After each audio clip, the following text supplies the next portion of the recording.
Sir ನಿಮ್ಮ ಮಕ್ಕಳು ನಿಮ್ಮ ಶಾಲೆ ಮಕ್ಕಳು ನಮ್ಮ ಸರ್ಕಾರಿ ಶಾಲೆಯ ಮಕ್ಕಳು ಮಾನ್ಯ ಪ್ರಧಾನಮಂತ್ರಿಗಳ ಜೊತೆ ಮಾತಾಡೋಕ್ಕೆ ಅವಕಾಶ ಸಿಕ್ಕಿದ್ದು ನಿಜಕ್ಕೂ ಕೂಡ ಅತ್ಯಂತ ಸಂತೋಷದ ವಿಷಯ ಮತ್ತು ಅದೃಷ್ಟ ಅಂತೇಳಿ ನಾನು ಭಾವಿಸ್ತೇನೆ.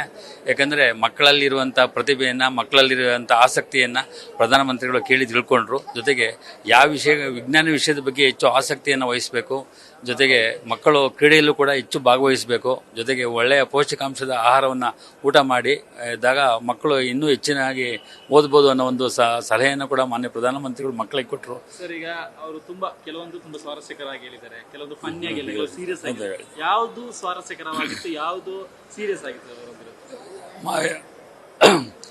ಮಕ್ಕಳಿಗೆ ನಿಮ್ಗೆ ಯಾವ ವಿಷಯದಲ್ಲಿ ನಿದ್ದೆ ಬರ್ತದೆ ಪಾಠ ಮಾಡಬೇಕಾದ್ರೆ ಅಂತ ಕೇಳಿದ್ದು ಭಾಳ ಫನ್ನಿಯಾಗಿತ್ತು. ಭಾಳ ಮಕ್ಕಳ ಒಂದು ವಿಷಯನ ತಿಳ್ಕೊಳ್ಳೋಕೆ ಇಷ್ಟಪಟ್ಟರು. ಜೊತೆಗೆ ವಿಜ್ಞಾನದ ವಿಷಯದ ಬಗ್ಗೆ ಮಾತಾಡಬೇಕಾದ್ರೆ ಮಕ್ಕಳಿಗೆ ಭಾಳ ಗಂಭೀರತೆಯಿಂದ ಅದರ ಒಂದು ಮಹತ್ವವನ್ನು ಅವ್ರಿಗೆ ತಿಳಿಸ್ಕೊಟ್ರು. Thank you sir.